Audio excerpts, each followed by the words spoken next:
Associate Professor Sushmita Ruj with the University of New South Wales School of Computer Science and Engineering. Thanks for joining us once again on My Security TV. Tonight we're here in Sydney with Tallis looking at future-proof your business with quantum safe security. Look, it's a fascinating area, and there's a sort of a tidal wave of change coming by at least by 2030 in terms of cryptography approaches and having to upgrade.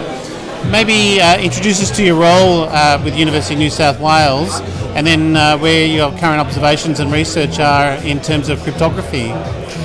Thanks, Chris. Thanks. Good to talk to you again. Having you back. So I am an associate professor at the School of Computer Science and Engineering at UNSW Sydney. And I also lead the cybersecurity initiatives at the UNSW Institute for Cybersecurity, the Faculty of Engineering lead at IFCyber, which is the Institute for Cybersecurity at UNSW. So my primary interest in research interests are in cryptography and applied cryptography, and I do a fair bit of post-quantum cryptography as well. So in terms of my research, I'm looking into designing new algorithms for post-quantum cryptography, as well as implementing some of these algorithms in networks and applications to see how they perform in various applications that we see around us. And are you looking to break research in this? I mean, I think one of the key references today was NIST and what NIST is doing. But the days of old RSA approaches and 256-bit is quite old. We're talking 15,000-bit keys now. Yeah, how much are you aligning to current NIST aspects, as well as breaking into new research and again, just that quantum, and again, we might even talk about the terminology here, quantum safe and quantum ready is also changing. Exactly. So there's a lot of work that is being done in UNSW and in my team around developing new algorithms. And when I say developing new algorithms, it's like more fundamental, like designing a new signature scheme, for example. But we have already seen today that there are already existing these NIST standardized algorithms. However, there are many sort of exotic signatures that are very useful for various applications. For example, a group signature or a ring signature, and aggregating signatures, which are very important for various applications. For example, blockchain as well as other protocols. So we are designing other sorts of signature schemes, for example. Not only that, we are looking into NIST standardized algorithms to see how, when you use these algorithms in various applications, how the performance looks like. Yeah. Whether is it just a plug and play thing, which is mostly not the case, but how do you tailor your application so that you can use the NIST standardized algorithms? I was going to say, in terms of the research, you need to look at the actual usability, particularly on the hardware side here.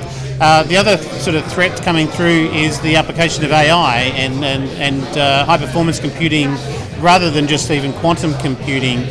What are your observations there, and even on your research? Are you looking at LLMs applying a mathematical formula and how suddenly we may be able to break a lot of the existing cryptography approaches already?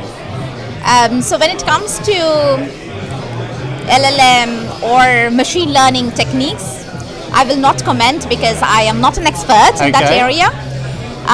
But what I would really like to say that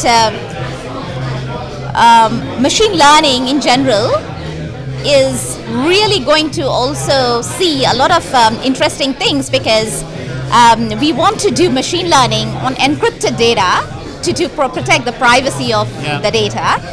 And some of the techniques in order to do all these computation on encrypted data rely on certain cryptographic techniques, which are again quantum safe techniques. So it's a nice correlation, I would say, to see. But the most important message that I would really like you to take back is that there's a lot of things happening in the machine learning space. But something that we are really interested in is to look into computing on encrypted data, because if the data is encrypted, so you do not, even if it is data, there's a data breach, you do not get any meaningful information out of that data. So it makes a lot of sense. As long as it's, but again, the other aspect here is this is an evolving landscape here. This is not a set and forget. No. So even existing, even AI models that are using encrypted data will need to be, and the terminology here today was crypto agility. How much are you seeing that already? Or is this a relatively new term? I suppose from an enterprise perspective, I haven't heard of it before, so I'm just wondering how common it actually is. Yeah, so crypto agility, what it means is that you do not have like one cryptographic algorithm, but you have a choice of cryptographic algorithms, and this is very relevant not only in the post-quantum setting, but in any other setting. For the post-quantum setting, it is important because, for example, NIST has standardized a few algorithms. Now, it could be that one of these algorithms is, one of the underlying assumption is broken, then you can rely on other algorithms, which is essentially very important because it should be easy to really plug and play, or I would say really choose what you need for your purpose, and that's the agility part of it. Got it. So some applications would need certain cryptographic signatures which are lattice-based signatures. Sometimes you would need hash-based signatures depending upon what you really plan to do. And at the same time, you need to make sure, like, even if the lattice-based assumptions are broken, you can still rely on another set of assumptions, and that's what NIST is also trying to do. The research community is trying to do, look into various types of post-quantum techniques to bring that agility into the picture. I think the other aspect there is being able to be agile means you need to have that visibility, and from our experience, a lot of enterprises are yet to have a fully understand what their cryptography landscape actually is. But Associate Professor Sushmita Ruj from the University of New South Wales School of Computing Science and Engineering, thank you so much for joining us again on My Security TV here in Sydney with Talus Cybersecurity. Thank you, Chris, and it's a pleasure.